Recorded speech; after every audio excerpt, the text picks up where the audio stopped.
We've improved the embed experience for forms, surveys, and quizzes by adding more control over modal sizing and making key builder actions more reliable while a form is loading. Let's check the changes.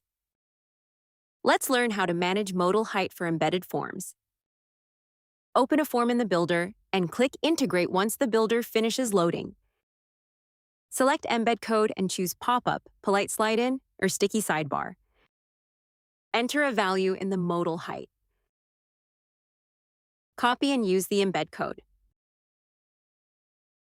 These improvements help you avoid awkward modal sizing across pages and screens by providing added control and keeping older embeds unchanged, while the interface improvements prevent confusion caused by clicking builder actions before the form is ready. The added control makes it easier to create interesting forms that encourage your audience to interact with your business, ensuring your website is a fully charged lead magnet. We hope you enjoy it.